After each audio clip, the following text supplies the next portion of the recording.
Professor Oakley, what would you say are the main steps in learning how to learn?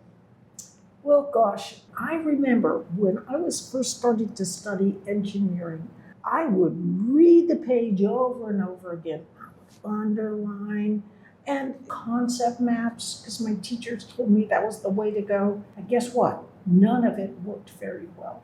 What I eventually found, and this is what research shows, is that a good way to really grapple with what you're reading is first take what they call a picture walk through whatever the chapter is that you're trying to understand. Mm-hmm. That means just take a quick look at some of the pictures, the bolded things, and kind of what stands out to you as maybe important. You may not understand it, but you just want to get a little bit of a sense of what's going on in that chapter.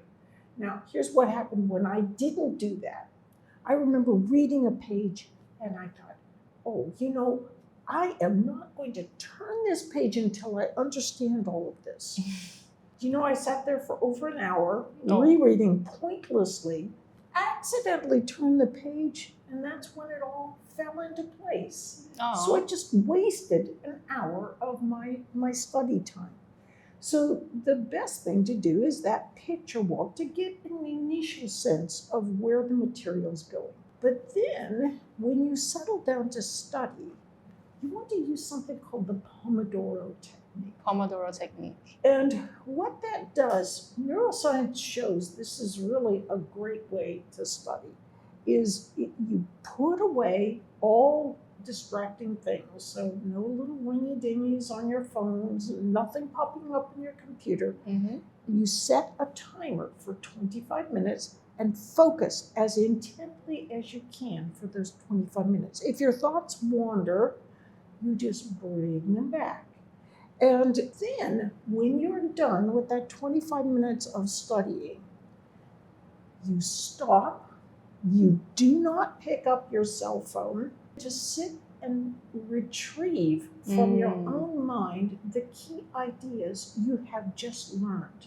When you've done that, maybe it'll take 3 to 5 minutes. You might even have to peek back. What was this? But once you've got those key ideas retrieved, then sit for just maybe 3 to 5 more minutes and let nothing come into your working memory. No, you're not reading anything, but when you have nothing that you're focusing on in particular, external, internally, your hippocampus can kind of turn to your long-term memory and go, hey, guess what?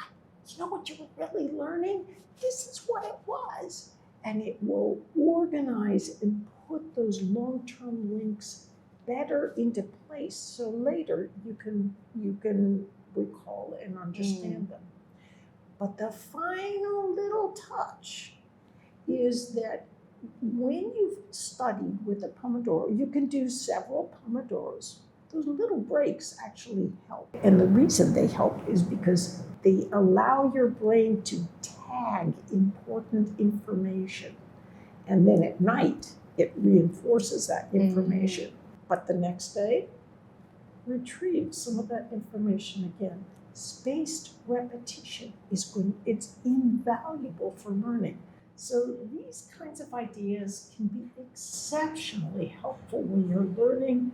And just remember, retrieve it from your own mind.